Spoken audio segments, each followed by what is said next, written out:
السلام علیکم ورحمۃ اللہ وبرکاتہ۔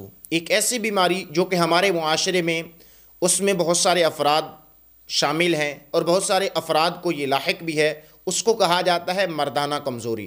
تو اس مردانہ کمزوری کے بارے میں ہم آپ کو بتائیں گے کہ طب نبوی کے اعتبار سے اور احادیث کی روشنی میں اس کا علاج کیا ہے۔ ہم آپ کو اس بارے میں مکمل طور پہ رہنمائی کریں گے۔ آپ کو ہماری اس ویڈیو کے ساتھ جڑے رہنا ہے تاکہ آپ کو یہ ویڈیو اچھے طریقے سے سمجھ آ سکے۔ کیوں جناب والا کہ مردانہ کمزوری ایک ایسی بیماری ہے جو کہ گناہ کے ساتھ ساتھ یہ ہے کہ مرد اپنی بیوی کے حقوق کو پورا نہیں کر سکتا، اور اسی طریقے سے وہ ایسے نیم حکیم کے پاس جاتا ہے اور ایسے لوگوں کے پاس جاتا ہے جو کہ اس کو بالکل صحیح طریقے سے دوا نہیں دیتے، اور ایسی دوائیاں دیتے ہیں، ایسے وہ چٹکلے بتاتے ہیں کہ گویا کہ وہ اس سے بالکل اپنے جو بیماری ہے اس کی انتہا کو پہنچ جاتا ہے۔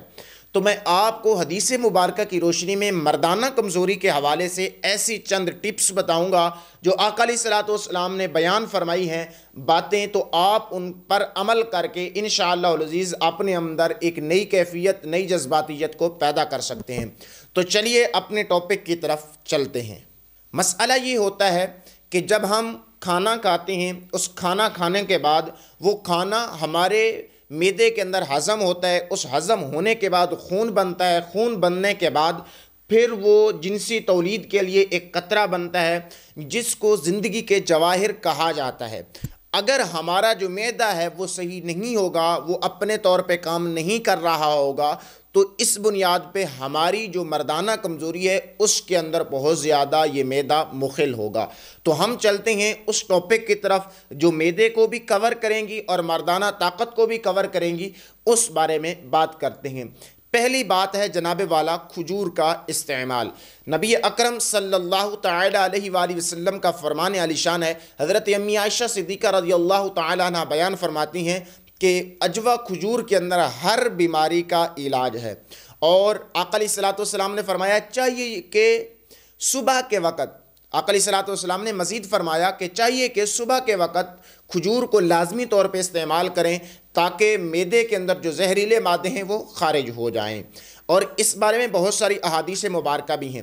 اور قرآن پاک میں جب حضرت مریم علیہ الصلوۃ والسلام کے ہاں حضرت عیسیٰ علیہ الصلوۃ والسلام کی پیدائش ہوتی ہے تو اللہ تبارک و تعالی ان کو ہی فرماتے ہیں کہ یہ جو قریب آپ کے کھڑا درخت ہے، آپ اس کے تنے کو ہلائیں گی تو اس سے تر و تازہ کھجوریں گریں گی، آپ نے وہ کھا لینا ہے۔ تو معلوم ہوا کہ مردانہ طاقت کے لیے اور زچا کے لیے کھجور کا استعمال بہتر اور لاجواب ہے۔ اسی طریقے سے ابو نعیم نے کتاب الطب کے اندر یہ بات لکھی ہے کہ میرے آقا علیہ الصلوۃ والسلام کو کھجور کے ساتھ ساتھ مکھن بہت زیادہ پسند تھا۔ کھجور اور مکھن یہ دونوں چیزیں آقا علیہ الصلوۃ والسلام کو بہت عزیز تھیں۔ اسی طریقے سے میرے آقا نبی جی علیہ الصلوۃ والسلام کو یہ چیزیں پسند تھیں، تو مطلب یہ ہوا کہ ایک کی جو تاثیر ہے وہ گرم ہے، ایک کی تاثیر ٹھنڈی ہے، تو ان دونوں کو ملا کر کھانے سے اس کا جو مکسچر بنتا ہے اس کو کھانے سے بہت زیادہ بندے کی مردانہ طاقت کے اندر اضافہ ہوتا ہے۔ پینے کے حوالے سے حضرت ابو نعیم رضی اللہ تعالیٰ عنہ نے حضرت ابن عباس رضی اللہ تعالیٰ عنہ سے نقل کیا ہے، آپ بیان فرماتے ہیں میرے آقا نبی علیہ الصلوۃ والسلام پینے کے اندر دودھ کو بہت زیادہ پسند فرمایا کرتے تھے۔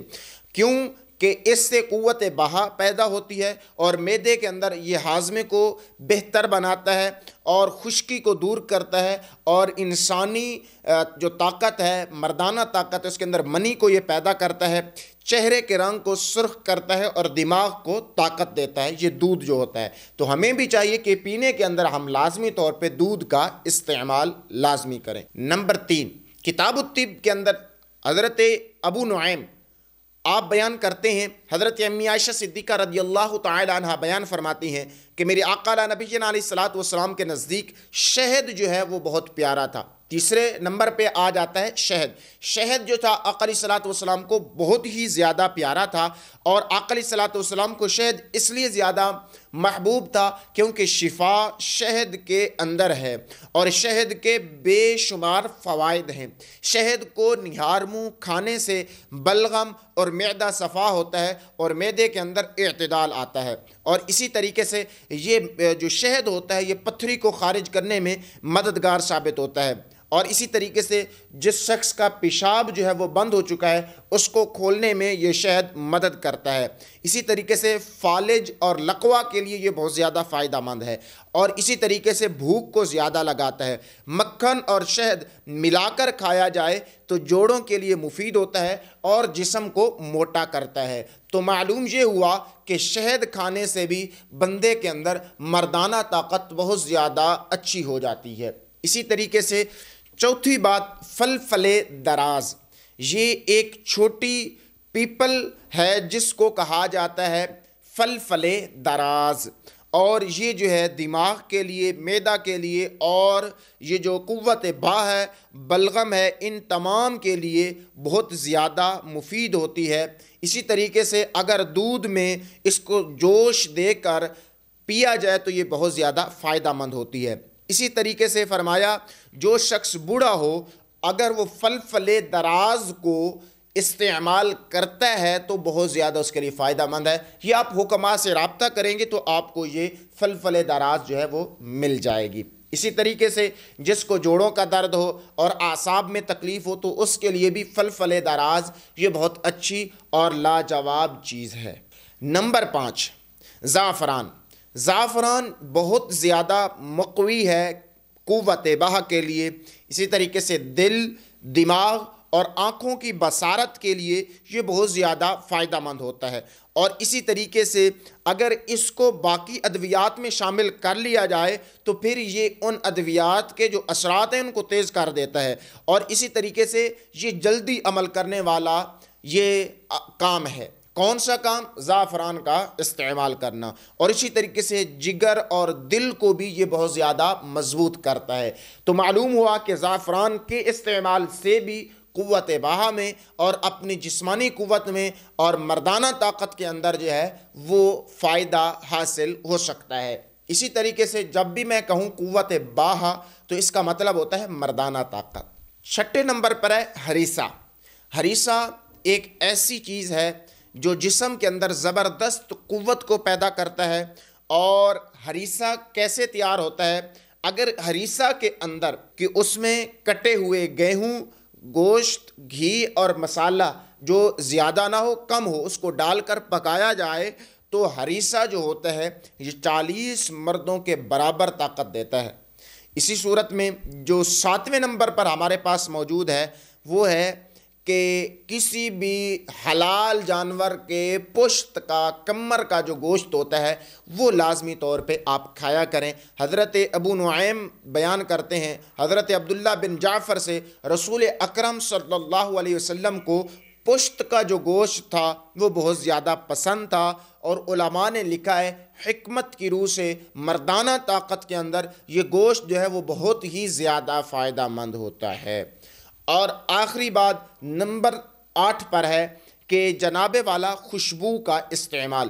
جس طریقے سے ہم خوشبو کو استعمال کرتے ہیں، خوشبو کا جو تعلق ہوتا ہے وہ انسان کے روحانیت کے ساتھ بھی ہوتا ہے، انسان کے دل کے ساتھ، دماغ کے ساتھ، ان تمام چیزوں کو وہ کیا ہے فوری طور پر اٹریکٹیو کرتا ہے، ان کو جگاتا ہے، ان کو بیدار کرتا ہے۔ تو اسی طریقے سے خوشبو کا تعلق قوت باہ سے بھی ہے کہ بیان یہ کیا جائے کہ بندے کو اپنے طور پر اچھی خوشبو کا استعمال کرنا لازم ہے۔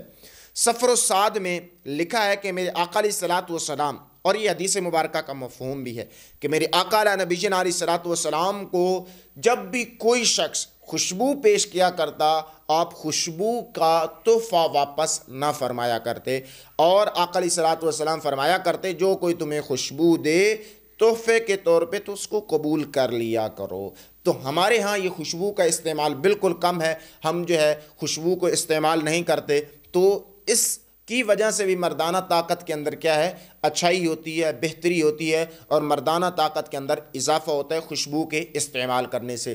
اس کے علاوہ ہم ایک اور ویڈیو بنائیں گے جس کے اندر مزید ہم باتوں کو ایکسپلین کریں گے کہ طب نبوی کے حوالے سے اور کون کون سی باتیں ہیں جن کی وجہ سے بندہ اپنی مردانہ طاقت کو اچھا کر سکتا ہے۔ امید ہے آپ کو یہ ویڈیو اچھی لگی ہوگی۔ ویڈیو اچھی لگی تو اس کو لائک کیجئے، چینل پہ نئے تو چینل کو لازمی طور پہ سبسکرائب کیجئے۔ السلام علیکم ورحمۃ اللہ وبرکاتہ۔